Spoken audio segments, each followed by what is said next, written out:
Hi friends, welcome to Shamee's kitchen. എല്ലാവർക്കും സുഖമാണല്ലോ. ഇന്നത്തെ നമ്മുടെ സ്പെഷ്യൽ വളരെ രുചികരമായിട്ട് വളരെ എളുപ്പത്തിൽ തയ്യാറാക്കിയെടുക്കാൻ പറ്റുന്ന നല്ലൊരു ചെമ്മീൻ ബിരിയാണിയുടെ റെസിപ്പിയാണ് കേട്ടോ. അപ്പോൾ ഈ വീഡിയോ ഇഷ്ടമായാൽ ഇതൊന്ന് ലൈക്ക് ചെയ്യാനും കൂടെ തന്നെ സബ്സ്ക്രൈബ് ചെയ്യാനും ആ തൊട്ടടുത്ത് കാണുന്ന ബെല്ലൈക്കനിൽ ഓൾ മറക്കാതെ കൂടെ ഒന്ന് പ്രസ് ചെയ്തേക്കണേ. എന്നാൽ ശരി, എന്തെങ്ങനെയാണ് തയ്യാറാക്കുന്നത് വേഗം ഒന്ന് കണ്ടു നോക്കാം. നമ്മുടെ ഈ ചെമ്മീൻ ബിരിയാണി തയ്യാറാക്കിയെടുക്കാനായിട്ട് ആദ്യം നമുക്ക് വേണ്ടത് ചെമ്മീനാണ്. ഞാനിപ്പോൾ 1/2 കിലോ അളവിൽ ചെമ്മീൻ എടുത്തിട്ടുണ്ട്. എന്നിട്ട് നന്നായിട്ടൊന്ന് കഴുകി വൃത്തിയാക്കി വെച്ചിട്ടുണ്ട്. ഇതിലേക്ക് നമുക്ക് 1 ടീസ്പൂൺ അളവിൽ മുളക് പൊടി ചേർത്ത് കൊടുക്കാം. കൂടെ പിന്നെ ഇനി വേണ്ടത് 1/2 ടീസ്പൂൺ മഞ്ഞൾപ്പൊടിയും കൂടിയാണ്.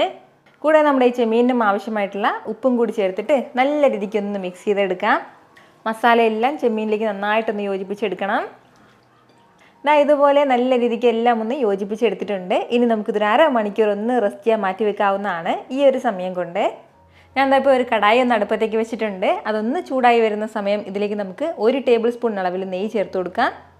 കൂടെ ഒരു 2 ടേബിൾ സ്പൂൺ അളവിൽ സൺഫ്ലവർ ഓയിലും കൂടി.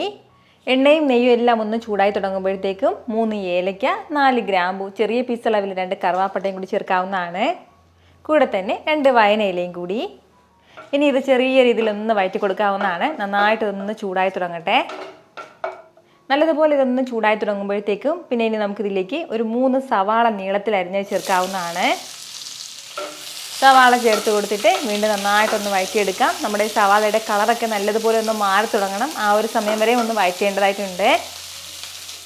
ഒരല്പസമയം ഒന്ന് വഴറ്റി കൊടുത്ത് നമ്മുടെ ഈ സവാളയുടെ കളറൊക്കെ നല്ല രീതിക്ക് ഒന്ന് മാറി തുടങ്ങിയിട്ടുണ്ട്. ഈ ഒരു സ്റ്റേജിൽ ഇനി വേണ്ടത് 2 ടേബിൾ സ്പൂൺ ഇഞ്ചി വെളുത്തുള്ളി പേസ്റ്റാണ്. കൂടെ വേണ്ടത് ഒരു 3 പച്ചമുളകും കൂടി. ഇനി വേണ്ടത് തക്കാളിയാണ്. അത്യാവശ്യം വലിയ തക്കാളിയിൽ ഒരു 2 തക്കാളി ചെറുതായിട്ടൊന്ന് അരിഞ്ഞ് ചേർക്കുകയാണ്. അപ്പോൾ ഇത് ഇത്രയും ചേർത്തിട്ട് വീണ്ടും നല്ല രീതിക്ക് ഒന്ന് വഴറ്റി കൊടുക്കാവുന്നതാണ്. തക്കാളി എല്ലാം നന്നായിട്ടൊന്ന് വെന്തുടഞ്ഞ് ചേരണം. ആ ഒരു സമയം വരെ ലൈറ്റായിട്ട് ഇടയ്ക്കിടയ്ക്ക് ഒന്ന് വഴറ്റി കൊടുക്കാം. ഫ്ലെയിം ഒന്ന് മീഡിയത്തിൽ വെച്ചിട്ട് തന്നെ നമുക്കൊന്ന് വഴറ്റിയെടുക്കാവുന്നതാണ്. ഇപ്പോൾ ഇതിൽ നമ്മുടെ തക്കാളി എല്ലാം നന്നായിട്ട് ഇതൊന്ന് വെന്തുടഞ്ഞ് ചേർന്നിട്ടുണ്ട്. ഇനി ഇതിലേക്ക് നമുക്ക് മസാലകൾ ചേർക്കാവുന്നതാണ്. 1 ടീസ്പൂൺ നിറയെ തന്നെ മുളക് പൊടി ചേർക്കാം. അതുപോലെ 1 ടീസ്പൂൺ നിറയെ മല്ലിപ്പൊടിയും കൂടി. കൂടെ ഒരു 1/2 ടീസ്പൂൺ ചെറിയ ജീരകത്തിൻ്റെ പൊടിയും കൂടി. പിന്നെ വേണ്ടത് 1/4 ടീസ്പൂൺ ഗരം മസാല പൊടിച്ചതാണ്. 1/2 ടീസ്പൂൺ കുരുമുളക് പൊടിച്ചത്. ഒരു 1/4 ടീസ്പൂൺ മഞ്ഞൾപ്പൊടിയും കൂടി ചേർക്കാം. ഇത് ഇത്രയും മസാലകളും ചേർത്തിട്ട് നല്ല രീതിക്ക് എല്ലാം കൂടി ഒന്ന് വഴറ്റിയെടുക്കാവുന്നതാണ്. ആ മസാലയുടെ ആ ഒരു പച്ചമണം മാറുന്നത് വരെ മാത്രം ലൈറ്റായിട്ടൊന്ന് വഴറ്റി കൊടുത്താൽ മതിയാവും. ഒരുപാട് സമയത്ത് വഴറ്റേണ്ട ആവശ്യമില്ല. ഇപ്പോൾ നമ്മുടെ ഈ മസാലയുടെയൊക്കെ ഒരു പച്ചമണമൊക്കെ ഒന്ന് മാറി കിട്ടിയിട്ടുണ്ട്. ഇപ്പോൾ നമുക്കിതിലേക്ക് ഒരു 1/2 കപ്പ് അളവിൽ വെള്ളം ചേർക്കാവുന്നതാണ്. കൂടെ നമ്മുടെ ഈ ഗ്രേവിക്കും ആവശ്യമായിട്ട് ഒരല്പം മാത്രം ഉപ്പും കൂടി ചേർക്കാം. നന്നായിട്ട് എല്ലാം കൂടി ഒന്ന് ഇളക്കി യോജിപ്പിച്ച് കൊടുക്കാവുന്നതാണ്. ഇത് നല്ലതുപോലെ ഒന്ന് തിളച്ച് വരട്ടെ. നന്നായിട്ട് ഇതുപോലെ തിളച്ചു തുടങ്ങുമ്പോഴത്തേക്കും നമ്മൾ മാരിനേറ്റ് ചെയ്ത് വെച്ചിരിക്കുന്ന നമ്മുടെ ചെമ്മീൻ ഇതിലേക്ക് ചേർക്കാവുന്നതാണ്.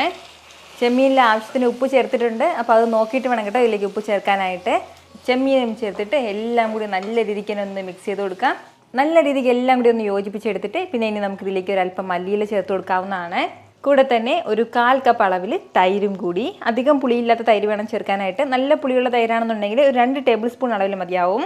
അപ്പോൾ തൈരും ചേർത്തിട്ട് എല്ലാം കൂടി വീണ്ടും ഒന്ന് മിക്സ് ചെയ്ത് കൊടുക്കാവുന്നതാണ്.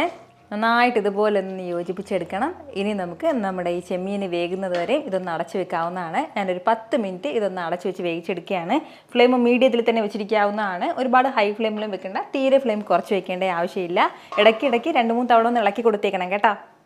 നമ്മുടെ ഗ്രേവി റെഡിയായി കിട്ടുന്ന സമയം കൊണ്ട് നമുക്ക് ചോറ് തയ്യാറാക്കി എടുക്കാവുന്നതാണ്. അപ്പോൾ അതിന് വേണ്ടിയിട്ട് ഞാനിപ്പോൾ അത്യാവശ്യം വലിയൊരു കടായിലേക്ക് കുറച്ച് വെള്ളം വെച്ചിട്ടുണ്ട്. ആ വെള്ളം ഒന്ന് തിളച്ച് വരുന്ന സമയമാകുമ്പോഴത്തേക്കും ഇതിലേക്ക് ഒരു 3 ഏലയ്ക്ക, 4 ഗ്രാമ്പു, ചെറിയ 2 പീസ് അളവിൽ കറുവാപ്പട്ടയും തക്കോലവും 1/2 ടീസ്പൂൺ പെരിഞ്ജീരകവും എടുത്തിട്ടുണ്ട്. അത് ചേർക്കാവുന്നതാണ്. കൂടെ തന്നെ ഒരു 1.5 ടേബിൾ സ്പൂൺ അളവിൽ സൺഫ്ലവർ ഓയിലും കൂടി.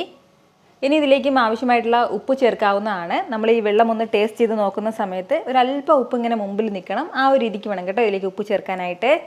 തിളച്ചുകൊണ്ടിരിക്കുന്ന വെള്ളത്തിലേക്ക് നമുക്ക് കഴുകി മാറ്റി വെച്ചിരിക്കുന്ന അരി ചേർക്കാവുന്നതാണ്. ഞാനിപ്പോൾ 2 കപ്പ് അളവിലാണ് ഇതിലേക്ക് ബസ്മതി റൈസ് ചേർത്ത് കൊടുക്കുന്നത്.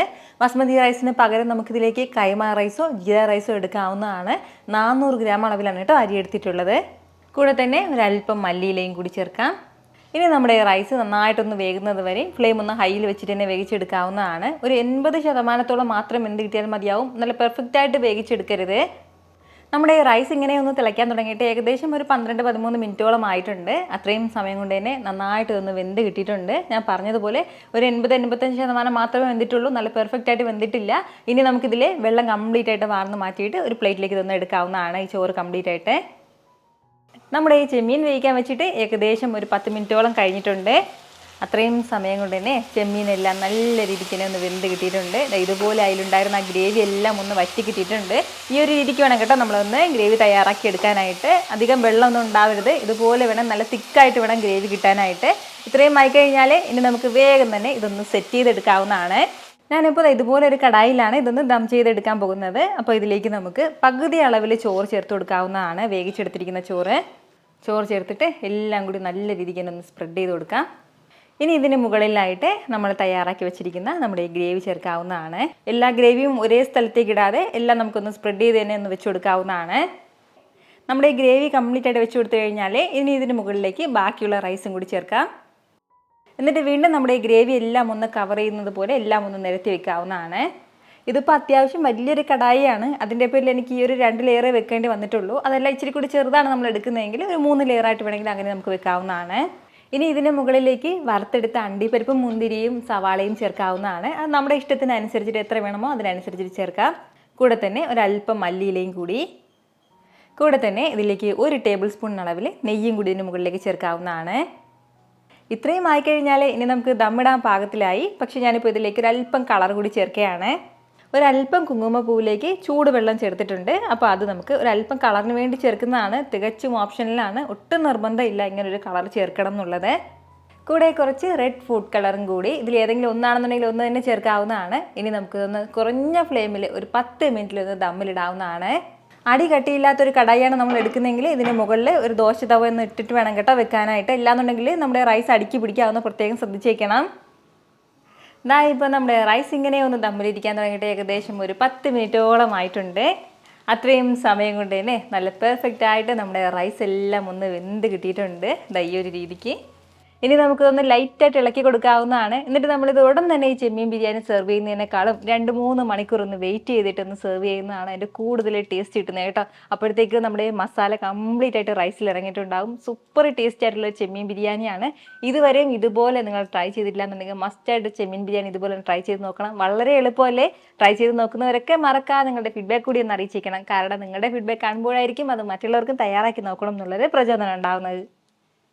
ഇത്ര എളുപ്പത്തിലും രുചികരമായിട്ടാണല്ലേ നമ്മൾ തയ്യാറാക്കി എടുത്തിട്ടുള്ളത്. അപ്പോൾ ഇത് ഇഷ്ടമായാൽ ഇതൊന്ന് ലൈക്ക് ചെയ്യാനും കൂടെ തന്നെ നിങ്ങളുടെ ഫ്രണ്ട്സിനും ഫാമിലിക്കും എല്ലാവർക്കും ഇതൊന്ന് ഷെയർ കൂടി ചെയ്ത് കൊടുത്തേക്കണം. ഇതുപോലുള്ള റെസിപ്പിക്ക് വേണ്ടിയിട്ട് നമ്മുടെ ഷാമീസ് കിച്ചൻ ചാനൽ ഫോളോ ചെയ്യാനും സബ്സ്ക്രൈബ് ചെയ്യാനൊന്നും ആരും മറക്കരുത്. വീണ്ടും നല്ലൊരു ഷാർ വീഡിയോ ആയിട്ട് നാളെ കാണാം. അതുവരേക്കും എല്ലാവരും ഹാപ്പി ആയിട്ടിരിക്കുക, സന്തോഷമായിട്ടിരിക്കുക, എല്ലാവരും സേഫ് ആയിട്ടിരിക്കണം. Take care friends. ടാറ്റാ.